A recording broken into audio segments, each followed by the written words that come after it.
O Congresso Nacional retoma hoje os trabalhos legislativos e entre as pautas que ficaram para esse ano, a legalização dos jogos de azar no Brasil. Sobre esse assunto a gente conversa agora com o senador do Podemos do Ceará, Eduardo Girão. Tudo bem, senador? Mais uma vez, bem-vindo aqui e boa volta ao trabalho, né?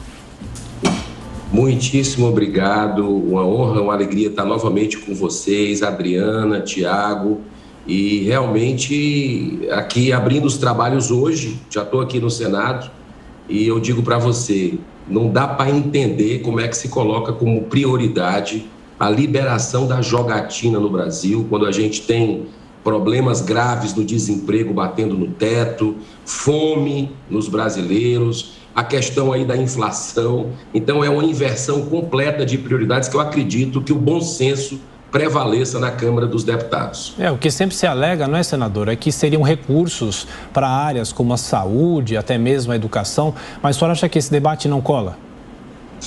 Tiago, é uma grande falácia. A gente teve a oportunidade, numa audiência pública que teve na Câmara dos Deputados, você tem uma ideia, o objetivo é excluir o debate, né? A sociedade não está participando desse importante tema que vai afligir a própria sociedade. Então, as falácias de que vai gerar emprego, de que vai gerar novos recursos, receitas para o Brasil, são todas desmontadas, né? Foram, inclusive, nas audiências públicas. Um economista chamado Ricardo Gazel, que, inclusive,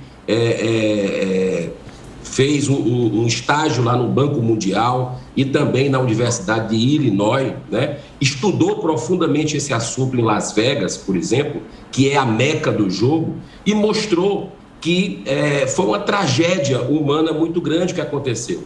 O emprego é canibalizado, ou seja, dentro do cassino tem emprego, os mais baixos pagos nos Estados Unidos, segundo o Ministério do Trabalho americano. Agora, ao lado do cassino, ali na região na próxima, onde tem cassino no mundo, tudo é destruído, né? Livrarias, lojas, restaurantes, porque é tudo canibalizado pelo cassino, pelo bingo. Ele não deixa rastro para ninguém. Tanto que a Associação Americana dos Corretores de Imóveis dizem, né, de forma categórica, sim, que não recomendam venda de imóveis naquela região, porque cai muito o preço, né? Então, assim, são falácias em cima de falácias, e o que você sabe qual é o objetivo?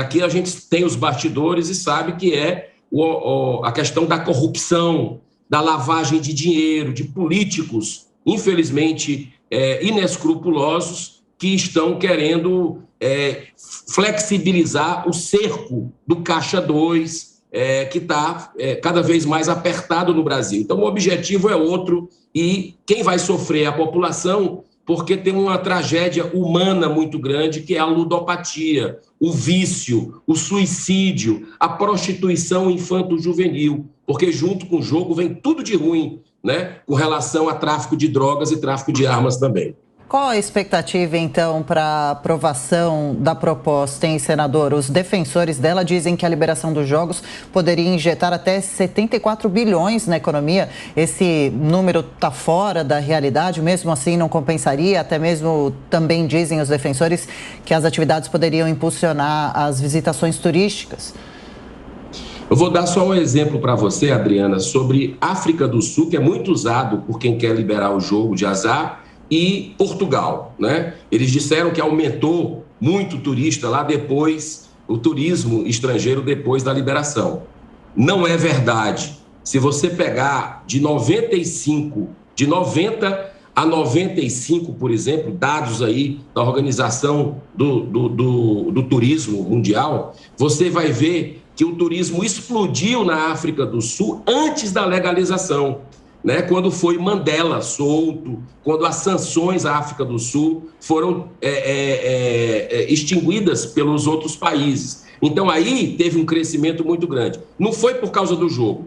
Em Portugal, da mesma forma, você teve um crescimento num período pré-liberação do jogo, e você sabe que ali Alemanha, aquela região da Itália, muito próximo de Portugal, as pessoas vão também pela praia, pela infraestrutura turística, não vão sair do seu país para jogar.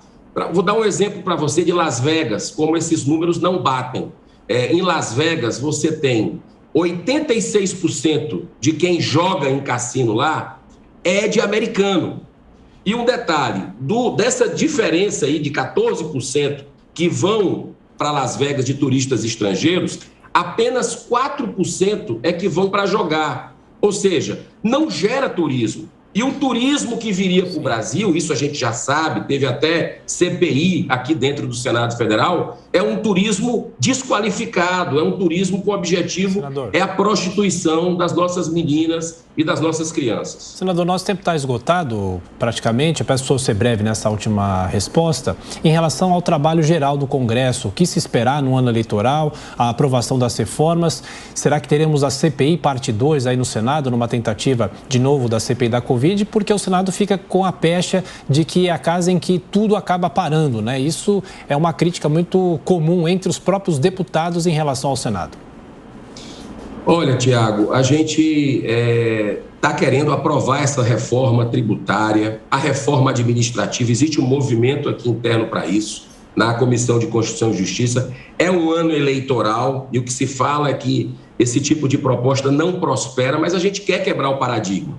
Se depender das nossas cobranças aqui, isso vai acontecer. CPI é brincadeira, né? A gente viu o que aconteceu já no ano passado, pré-eleitoral, o festival que houve ali de manipulação explícita visando antecipar o calendário. Falar em CPI agora é piada, né? Inclusive do que estavam querendo fazer, tipicamente de perseguição política ao ex-ministro Sérgio Moro com a CPI aí de ganhos das suas consultorias. Então, é algo que o brasileiro não aceita mais esse tipo de coisa, já percebeu qual é o jogo politiqueiro que, infelizmente, a gente tem dentro do Congresso e precisamos virar essa página aqui dentro. Senador Eduardo Girão, mais uma vez, obrigado pela atenção, pela gentileza, bom trabalho. Muita paz, parabéns pelo trabalho de vocês também. Obrigado.